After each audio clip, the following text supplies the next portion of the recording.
So I disassembled the box, as you can see there, and I cut 4 boards out of it that are 32 inches long. I decided that was the perfect height for me, and what I gauge that by is so that I can hold my hand here, basically, and hold an iron in the fire if I need to with my arm at rest. It's very important to me because if I'm standing there and I have to hold it up for whatever reason, if I don't have a stand or something that I can prop it on, I want it to be very comfortable. I want it to be right here at my waist so that my arm hangs freely and the fire pot will be there. And this is one I already knew that measurement because this is one I was building at earlier, and I decided that I just didn't want to do it this way because it's kind of rickety and stuff. But you know, failures along the way. But it makes a decent sawhorse, so that's what I'm using it for.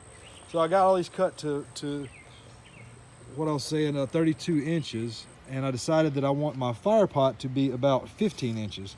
So I made my marks on 2 of the boards because they're going to be the outside boards that will be basically this board and this board. So they'll be the outside boards, and the other 2 will be the end caps. And I decided that after I marked my 15 inches that I wanted to make this as pretty as I could. This is a completely unnecessary step, but I want it to be a little flashy because I intend to take it to shows and stuff to use it while forging small items at say Renaissance fairs or dagger here events. And so I decided I wanted fire on mine. So I got out my jigsaw and I drew little fire things, and of course the bellows are going to be back in this area, you know. So I wanted the fire to look like it was going that way towards the firebox here.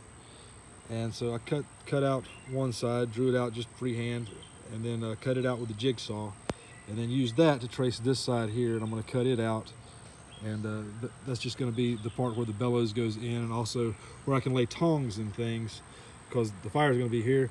This is going to be a place where you can lay work you're working on and things like that.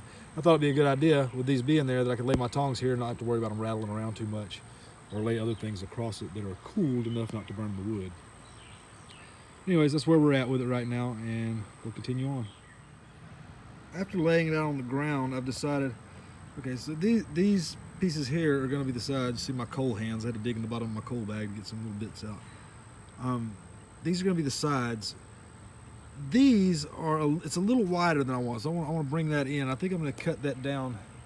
Got them at 32 inches now, and I think I'm probably going to cut those down to maybe 20 inches. I think 20 inches is wide enough for what I need. I don't want to have to work all the way across the thing that big. It's just too big for a working area, really. So I think the back and the front piece are going to end up being 20 inches.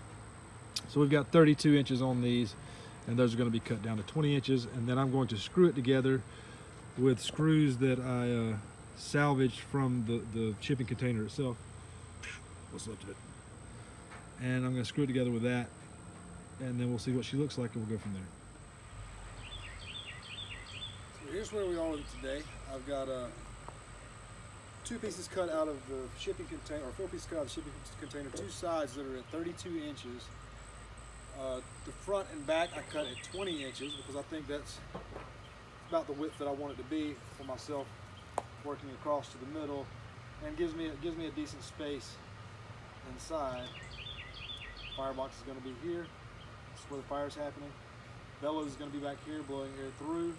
And this area is just going to be a trough to put things in, maybe a little bit of quenching fluid, quenching oil, or water, whatever I'm building. Tongs can sit inside the little fire area, fire cutouts here.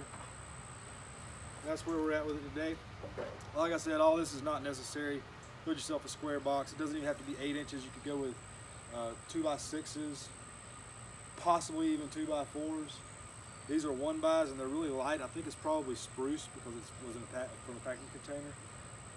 And I'm trying to build a portable forge. I also want it to be a little bit flashy because I'm going to be doing Renaissance festivals and dagger here shows where I hope to be making some small items and selling them or giving them away to friends. Either way, something for the camp, something for town to add to the environment. But yeah, I think it's going to work out. I think it's going to be great. After we get this built, the next thing is going to be making the bottom boards to go in it, which will give it some stability and structure. It's pretty stable now, but once you get these cross boards here, then the whole thing is going to be a solid box. From that point, we will make a division here with another board so that the firebox is there, put a hole in it, possibly a stone or rather clay made piece here to shield some of the heat from the wood.